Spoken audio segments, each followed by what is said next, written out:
سلام و درود دوستو هواداره کانال. دیروز بود یک نواره گذاشتم من در همین کانال خود.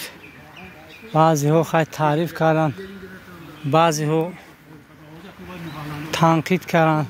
تنقید کرده ایشانی بخش میپرسم، بعضی شاید شوخی کرده گفتن که خبرستان، و بعضی ها نمیدونم یا بر پدر من لعنت گفتن یا اینکه همون شخصی که قبرستان گفته لعنت کردن. اما اگر کسی که در بیگان شخصیتی که در اون کامنتار می‌نویسد کامنتارش به شما دوستان پسند نمیاد، حتما همون کامنتار زیر کرده در صاحب همون نویسنده کامنتار عطیه دید.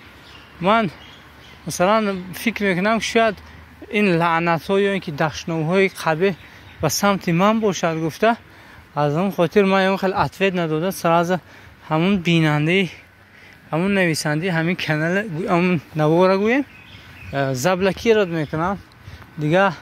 اگه چی نویسم نمیتوند و باز نمیدونم، به همون خاطر مدنیتی نوشتنی کامنتار هم داشته باشه دوستو، تو اینکه همون دیگران ناراحت نشن از همون کامنتاری نوشته شما دوستو.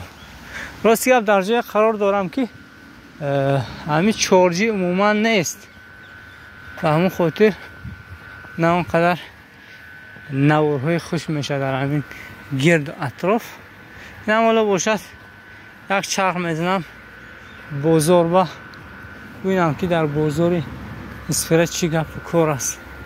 البته برای یک دورو میرم چون که در همین اپتیک نبوده است، و همون خاطر دوستان عزیزی ما همونجا میرم.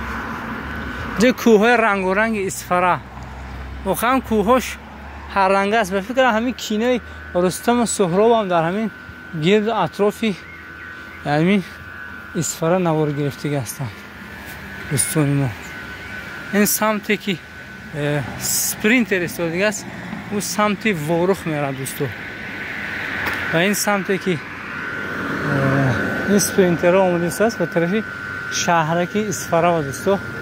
های نوار به شما پسند آید، فکر و اندیشه اینه که خود رو میگذارید تو اینکه ما هم خوشحال شیم از فکر و اندیشه خوب شما، نه از فکر و همون دشنام‌های قبیح شما دوستو. باقی سربلند خانواده باشه.